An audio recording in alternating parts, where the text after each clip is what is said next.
Right now, a quiet, multi-billion-dollar war is raging for the future of human consciousness. For the past decade, tech giants have been trying to convince us to strap a plastic box to our faces and step into an alternate reality. We've seen the heavy headsets, the blurry pass-through video, the cartoonish avatars, and the constant feeling of motion sickness. The skeptics said virtual reality was a dying fad, a niche playground for gamers that would never truly replace the screens in our pockets or the laptops on our desks. But with the release of the Meta Quest 4, Mark Zuckerberg hasn't just launched another upgrade. He has deployed a highly strategic existential counterstrike aimed directly at Apple, Google, and the very fabric of how we experience daily life.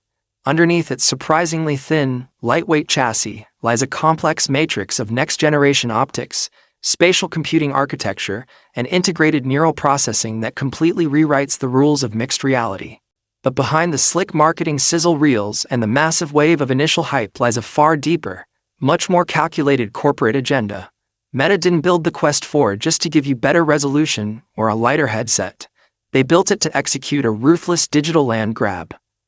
A mission to control the very air in front of your eyes and monetize every single glance, gesture, and subconscious facial twitch. To understand the true, hidden gravity of what Meta has unleashed, we have to look past the beautiful lenses and uncover the desperate corporate crisis that forced Zuckerberg to stake the entire future of his empire on this exact piece of hardware. To truly comprehend why the Meta Quest 4 is causing massive shockwaves through Silicon Valley, you first have to look at the embarrassing trap the VR industry was stuck in just a couple of years ago. Headsets were facing a brutal identity crisis.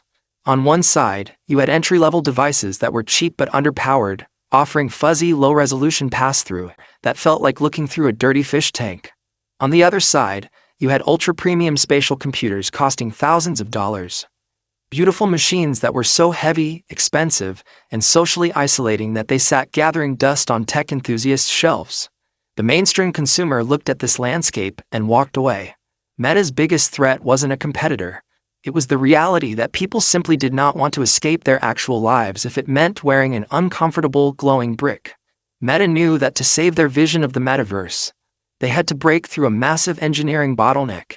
They needed a device that felt less like a heavy helmet and more like a natural, almost weightless extension of the human body, all while keeping the price point firmly accessible to the mass market. The Meta Quest 4 is the definitive answer to that crisis. It is a device that completely throws away the old blueprint of virtual reality and fully embraces a hyper-advanced era of true spatial mixed reality. To bridge the massive gap between raw processing power and lightweight comfort, Meta didn't just iterate on their old hardware. They deep-dived into an entirely new silicon architecture. The Quest 4 is powered by a custom-engineered Snapdragon spatial computing platform, built on an ultra-dense, highly efficient manufacturing node. This custom engine isn't just about rendering video games faster. It is designed to solve the single greatest challenge in mixed reality: processing spatial data in real time with near-zero latency, without draining the battery or generating a wall of heat